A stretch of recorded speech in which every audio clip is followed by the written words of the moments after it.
Hello, you're all very welcome to our latest panel celebrating 1 year to go until the Paralympic Games in Tokyo in 2021.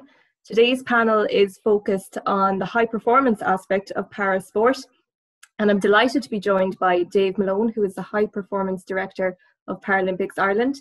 Alongside him is Alison, who is a para throws coach. We also have Delhaye, who is the National Performance Coach at Cycling Ireland. And last but definitely not least, we have the Director of High Performance for Sport Ireland, and that is Niamh. Guys, thanks so much for being with us here today. I'm sure you all had kind of very different ideas of how this week was originally going to go, but nevertheless, we will work with what we have. Dave, I'm going to come to you first and jump straight into the whole high performance area. I suppose on a very basic level, high performance is about providing the right structures, the right support systems, and the processes for elite athletes to reach their full potential. Can you tell us a little bit about Paralympics Ireland high performance strategy and what structures they have in place for the elite athletes? Sure. I suppose the trajectory of high performance in Ireland has been on an upward curve over the last decade before, both in Olympic and Paralympic sports. So really, Paralympic sports since, I suppose, the London 2012 games has really catapulted, I suppose, Paralympic sport at the forefront of high performance.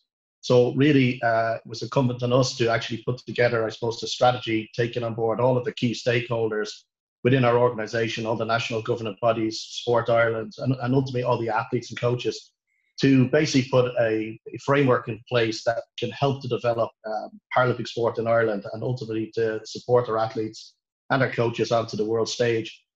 So that's a pretty ambitious project that was put together a number of years ago. So we've had obviously some challenges over the last number of months within the COVID piece, but also a great opportunity there to help refocus and reset some of those goals. And so although we're preparing now for the games in 2021, we're also taking a good look towards Paris and Los Angeles. And I think that's where really we'll be able to do a lot of really great work in putting really strong frameworks in place to support our athletes on that journey. I suppose, in a way, how you can judge the success of a high performance strategy is through the medal count. And that, as you say, is somewhere where Paralympics Ireland has been leading the way. Yeah, I think one of our key goals, I suppose, in the strategy is to remain in the top 5 per medals won per capita. So what we're judging ourselves is along a country with the same per head of population as ours. So I suppose the success of London for the Irish Paralympic team with 16 medals and then followed that up in Rio with 11. We had put a target of 10 medals on the team for Tokyo next year. And I think we're still on course to achieve that goal. And that's actually quite a remarkable medal haul for a nation of our size. But to give you, I suppose, some context, what we are chasing down is a country similar size to us as New Zealand, which sits at number 1 in the Paralympic rankings per head of capita. So I think we're right on the cusp of actually really starting to challenge some of these other nations. And I think the likes of the work that's been done across all the NGBs, and particularly sort of the staff on the call here today, Niamh and Alison, and the work they're doing with the athletes. We're trying to prepare the athletes for Tokyo, but we're also trying to look at the next generation and put in place the correct challenges and opportunities and structures to support those athletes as we move towards those games. You mentioned working with the various governing bodies, and I suppose until Team Ireland is selected, the only sports that come under the Paralympics Ireland banner is swimming and athletics. So in what way do you liaise with the other governing bodies to ensure their high performance strategy is on par, I suppose? Sure. Well, I suppose we are responsible, I suppose, for the day-to-day running of para athletics and para swimming. But where we support the wider NGB community is around sports science resources, and actually to try to put any sorts of supports that we can in place to help add value to the programs and the work that's been done, the great work that's been done by a lot of the NGBs that are there. So we've had a lot of really good, solid structures and relationships in terms of supporting those sports, in particular the work that Niamh is doing with Cycling Ireland and Brian Nugent. Obviously, they were the most successful sports in the Paralympic Games in Rio, and we're looking to capitalise on that success as we move forward, which I know Dale will allude to, I suppose, in a few minutes. But so our role can be very varied in there in terms of, sports science support. It might be just a sounding board in some respects, or just assistance in terms of their high performance strategies. So it can vary quite differently between sport to sport. And I suppose each sport is unique, has its own culture within. And our job, I suppose, is to try and add as much support as is needed in that context. From an athlete's point of view, when you have all these structures and support systems at your fingertips as part of a high performance program, and then they're all taken away quite suddenly as they were just before lockdown, how does an athlete get their head around that? How did your group find that experience? It must be quite daunting, and it might make them feel a little bit vulnerable to an extent. Look, I suppose I'm full of admiration about how our athletes have responded to the challenges here in COVID. And for some of them, it was a big challenge. For others, not so much. And again, with the various natures of how our athletes train. So, for example, the swimmers were 77 days out of the water. So they were massively affected by the lockdowns and the various closures of facilities. But I think how we regroup together and the great work of our coaches and our sports science team to, I suppose, first of all, the craziness of February and March as everything kind of came about. And we were in a position of adapting very, very quickly. And a lot of the pieces were, I suppose, reacting from the various situations, cancellation of events and so on. So I think the postponement of the games became a relief to a lot of people, because I suppose they could understand that there's plenty of time, that they weren't having to feel that they couldn't travel to a competition. But again, I think we've such a varied experience within our group, with some people prepared to go to their 4th Paralympic Games.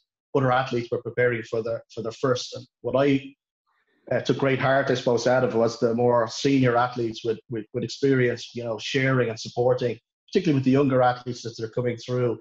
And I suppose actually reconnecting in some respects as a team, because sometimes you're in the same environment, the same bubble all the time. So actually coming out of that gave an opportunity, I suppose, for people to take a time to reset. And for some athletes, it was a great opportunity because they were nursing some injuries, and maybe they weren't going to have a very a move into the qualification period that they'd like, or were cutting it fine in terms of recovery. So I think this gives everybody a great opportunity, and certainly from talking to the athletes, I think most of them are very, very excited now to be actually prepping in. And although we still don't know some of the pathways or competition structures, I think at this moment in time, we have an opportunity to come out ahead. So every day is still trying to work to become a better athlete, refine some skills, and I think we can look forward with a lot of positivity as we move into 2021. To give some context, you are a coach at the National Aquatic Centre, so you're working with the likes of Ellen Keane and Nicole Turner. And from what you say, they kind of kept banded together throughout lockdown. And I suppose it's nice to have the support system of your other team members. Yeah, oh, absolutely, for sure. And I think, as I said, that's one of the things that really heartened me in this, in terms of how they did connect and how they were calling each other or picking them up sometimes when they were feeling down, and vice versa.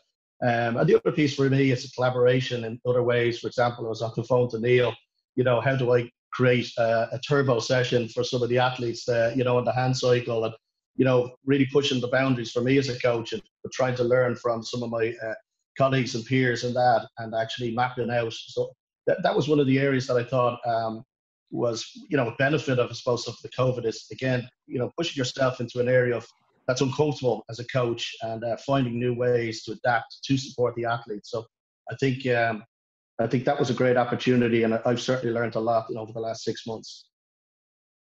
Just to come to you, as Dave has been singing your praises there, as he mentioned, Cycling Ireland really was on an upward trajectory prior to lockdown. And at the World Championships we had 3 medals, 2 bronze and a silver. So it really was an exciting time, I suppose, preparing for Tokyo. Yeah, for sure. I mean, that World Championships, I guess, was our last track outing before the games. So you would always want to perform there and trial new things, and it worked well. So there was a certain momentum with that. But at the same time, I think we're lucky in cycling that the training process doesn't really didn't change too much, even with the restricted movements, because we can train indoors quite effectively, measuring it, you know.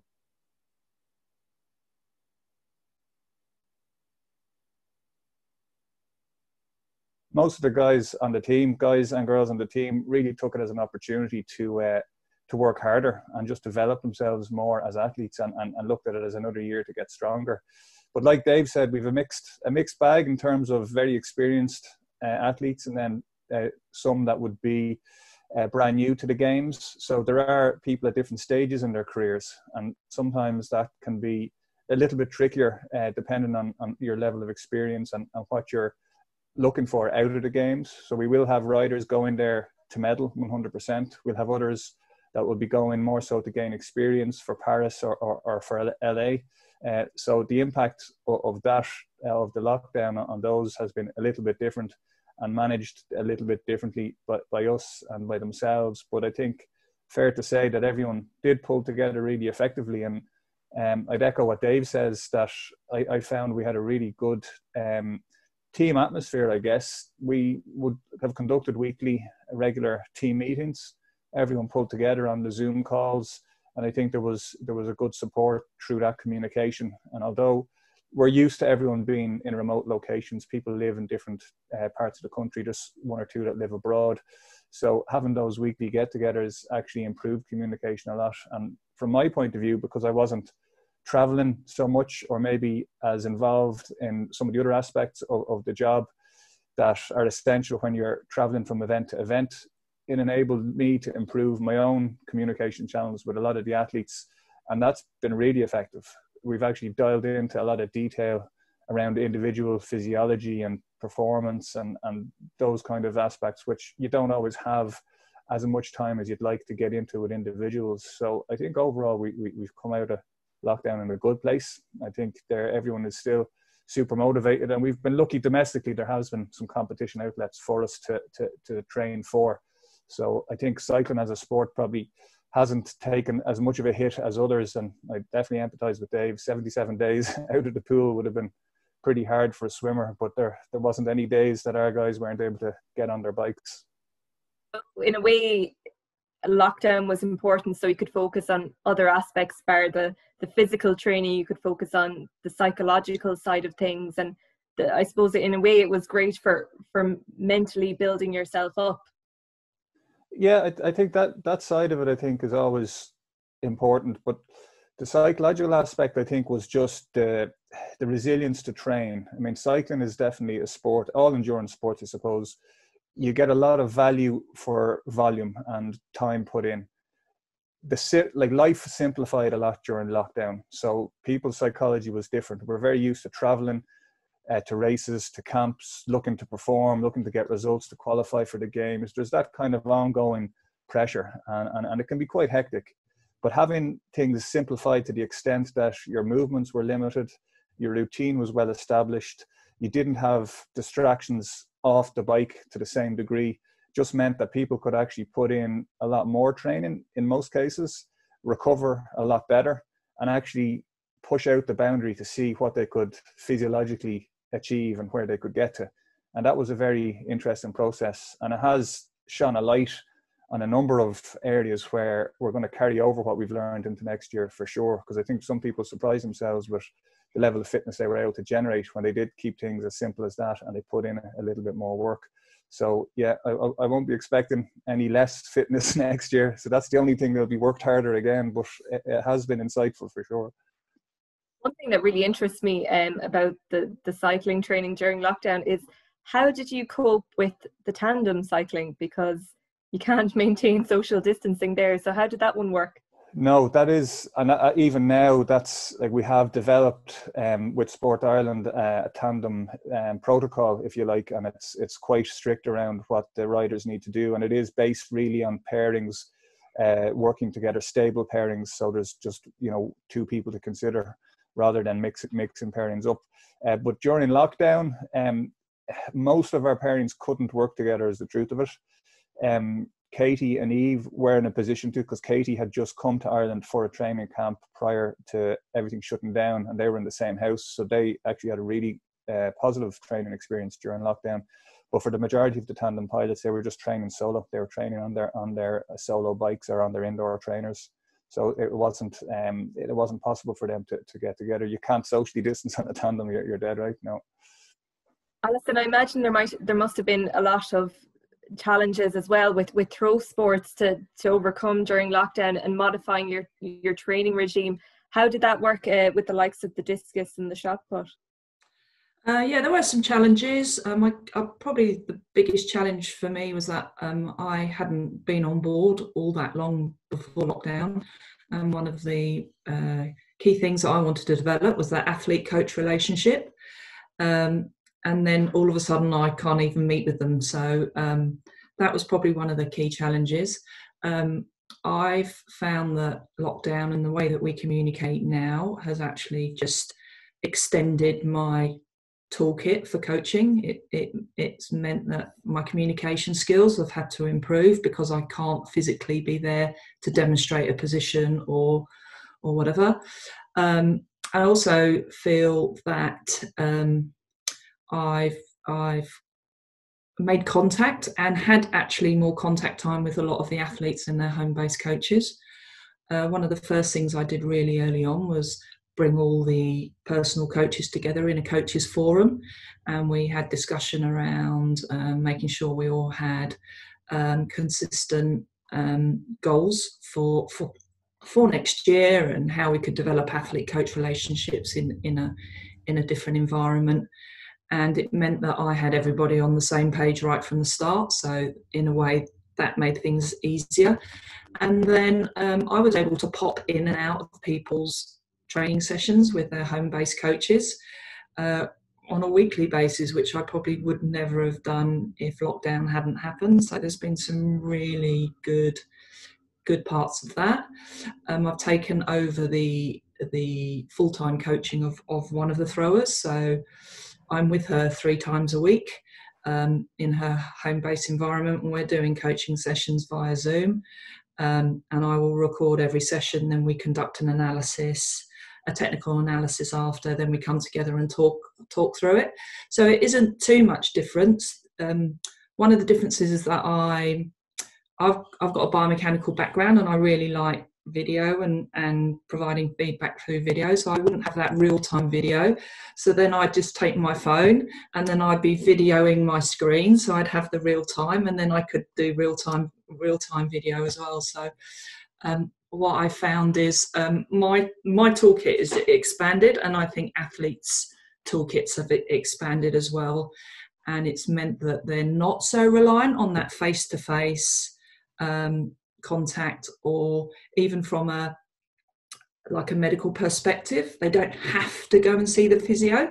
They can have an online consultation and take more ownership of their own bodies that way. So overall, it hasn't really made too much difference. In fact, I think it's been good, and I think everyone's been in the same position all through the world. So what I was saying to the athletes is, we have to get on with this, and we have to make the most of what we've got at the moment. We actually have to be the best at what's happening to us at the moment, and that's what they've done. They've just take it on board and run with it. So I'm really impressed with their engagement. There's a lot of lessons to take from how people adapted to lockdown and applied that to the future in order to create a more effective process. Yeah, definitely. And it just means that there's more ways to do things than you ever thought possible. So there's always a solution. It's just finding it. Niamh, just to come to you and to chat about Sport Ireland, you are introducing a new high performance strategy. So how was that impacted by the COVID-19 shutdown? Our high performance strategy is it's a long-term strategy, and I think that's how we approached that situation this year. We take the long-term view of how we want the system to look like in 10 years. So 2020 was year 1 of the strategy, and it wasn't the year 1 we imagined at all. But that's not to say that we've not achieved some really important things in the system because of COVID, and also in spite of it. And I think what Dave and Alison and Niamh have outlined, it kind of highlights that.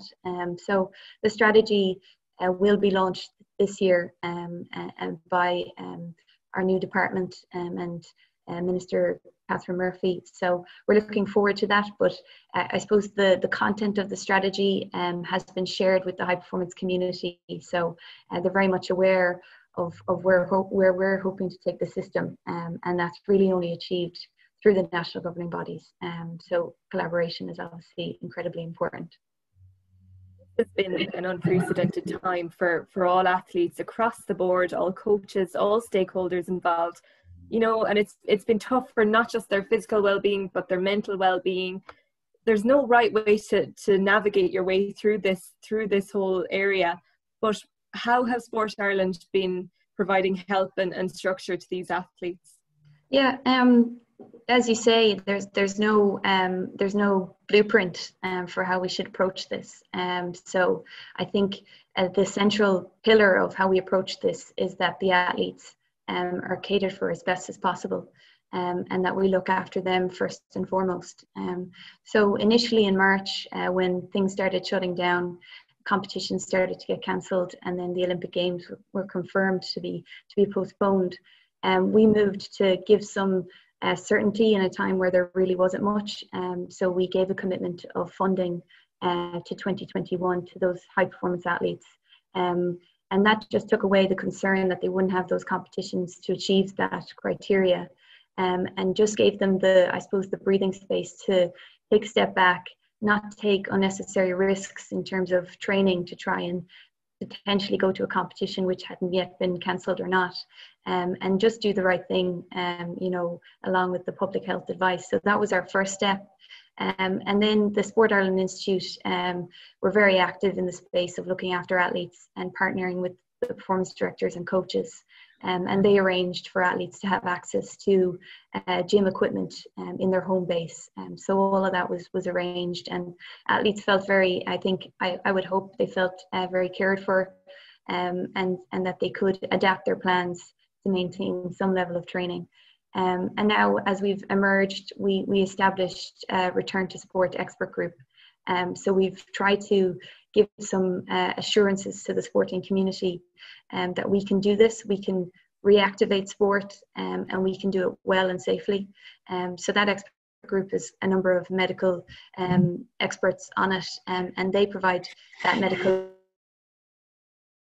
input into how sports plan to initiate their training and competition programs. So as Niamh referenced earlier, the Tandem Cycling was something that they viewed and considered, and a really strong protocol developed by Cycling Ireland to protect the athlete was allowing them to train.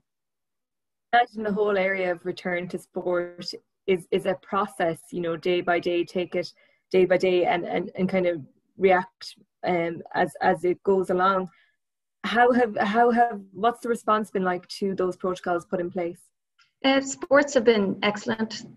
They've really adhered to the public health advice, and I think been a leader in Ireland around that as a sector. High performance athletes as well have been exceptional. They're conscious that they have, I suppose, a following and a social platform. And from what we've seen, they've been very conscientious in how they have demonstrated their adherence to the guidance. As you say, there's uncertainty there. So we can have the best protocols in the world, but next week everything could look very different again. So I think the adaptability nature of high performance has lent itself well to this crisis, because national governing bodies and the athletes themselves have had to just look at what they can control. And do that and not worry so much about all the other uncertainties. It all comes down to collaboration and coordination between the various governing bodies, and I suppose all athletes and all involved putting on a united front. Yeah, the high performance strategy that Sport Ireland has developed, partnerships is one of the key pillars in that strategy. And I think in a way we didn't expect, that's kind of come to life this year. Partnerships between Paralympics Ireland and Sport Ireland, the Olympic Federation of Ireland and the Institute and Sport Northern Ireland, they've all been tested, and I think they've come out a lot stronger. And then that partnership piece, which is ultimately most important between the athlete and the coach. You know, athletes have had to engage differently with their coaches and vice versa. So the strategy has come to life this year, but just in a different manner. Bill, just to go back to you, you mentioned that, you know, there's been a slow return to competition for the paracyclists. Is it a case now of looking towards short-term goals, with everything still a little bit uncertain as to what can actually go ahead and what dates are nailed down? Yeah, I mean, I suppose athletes always want to look towards the next event as a driver to fuel their training, essentially, and that's been tricky. And on the internationals front, there's still a number of unknowns there as to when we will get racing again next year. I mean, there are dates, there's quite an ambitious calendar, I suppose, that the UCI is looking at, and it will just all depend on what the global situation is and if we're able to travel or not. But we are still working towards those dates on the international front. We have to put something out there. The athletes are aware, and we've communicated that, look, this may or may not happen, but ultimately your training process needs to lead you to these events in good shape, and if they happen or not is outside of our control. But that process of getting fitter and managing your performance day to day, week to week, doesn't change. That just has to be an ongoing part of how they live, and that's the nature of high performance sport. Domestically, the events are a little bit lower key, but it does still give that outlet, and it gives a competitive focus. We are going to have national championships this year at the end of September, start of October, so that in itself is giving us a little bit of a peak that we can create for them to work towards, and I think everyone is glad to have that opportunity. But yeah, there are still unknowns on the international front in particular, but nonetheless they have to be ready for that. And that is maybe one of the aspects of high performance sport that you do see successful athletes step up to, is that adaptability and resilience. And the pandemic is obviously an extreme situation, but ultimately a successful athlete has that capacity to adapt, to be malleable, to be resilient, and they have to. So I think from that perspective, most are coping quite well with it. Not maybe as easy as your normal standard year, for sure, but I think I've been impressed with how I've seen people step up and face that challenge, and so far so good. I think we just keep them going in that vein, and we should be in good shape when we do get competing internationally again next year to secure hopefully the last few slots for Tokyo. As you say, I suppose that adaptability is what sets apart the high performance athletes, isn't it? Absolutely, yeah. I think it's a common thread if you were to look at successful athletes, whether para athletes or able-bodied. It's definitely going to be a psychological component of any successful athlete. And just to echo some of what Niamh and Dave were saying as well, on the support side and the alignment we've had through Sport Ireland, Paralympics Ireland, Cycling Ireland, I mean, there has been fantastic support for the athletes through lockdown. Some may have been used to coming into a physical environment to gain support or have support and supervised sessions each week with the sports science team, so sports science and med team. But everybody was fully available to the athletes remotely during lockdown. So that support didn't go anywhere. It changed in its nature of contact because it had to be through a screen rather than face to face. But overall, there was good measures taken quickly by Paralympics Ireland, by Sport Ireland, by Cycling Ireland, to keep that support around the athletes, so they didn't feel like they were just cut loose all of a sudden. I think everybody felt still part of the team, still felt they had resource support to fall back on, and it has shone a light, as Alison said, on other ways to communicate and different ways to engage with each other. So I think from that point of view, the support has been really strong, and it was great to see kind of the high performance community pulled together to keep everything moving. From a Paralympics Ireland point of view, what are the next steps as you look ahead to Tokyo 2021? Have you been able to put any provisional plans in place or dates or anything like that? In some cases, yes, some no. I suppose we're working very diligently with the Tokyo Organising Committee and also some of the international federations. So at this stage, the International Paralympic Committee have updated or published the new, if you like, qualification guidelines. So at the moment, what we're doing is adapting our own Irish team criteria with any changes there. In some cases, some of the sports are very simple. The dates have just moved a year. In other cases, some of the criteria is a little bit more complex.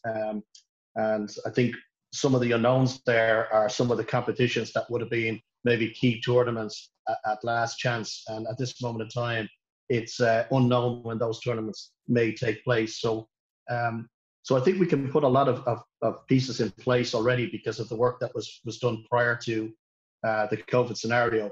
And a lot of that is just literally moving it to next year. But there are complexities such as flights and all of the other logistical issues that go with organising a team to go to the games. So my colleagues in Paralympics Ireland are working, as I said, on that on a daily basis and engaging. So we've got a lot of wins at this moment in time in terms of being able to secure the venues for the pre-games holding camps for both cycling and the other sports in which will go to Marisa. So they're separate camps because again, some of the events won't take place within Tokyo. So they were quickly put in place. So we know that we can be assured that those partnerships and those relationships are secure, and we're still working towards those bases. So our key objectives now really are to re-engage with the sports, specifically around the team's qualification process. Each sport, as I said, has a different qualification process to get onto Team Ireland. And now we're looking at just, I suppose, ring fencing the key dates when the final team selection will take place, which is looking sometime in June 2021. And again, there may be some exceptions for some of the sports there. But I suppose the complexity around that is we've maybe 11 sports that are looking to qualify athletes for the games. And each of those sports will have a different route to those games. So at this moment in time, it's just working with all the NGBs around those routes. So we can give, I suppose, confidence and clarity to the athletes about how they'll get selected to take part in the games.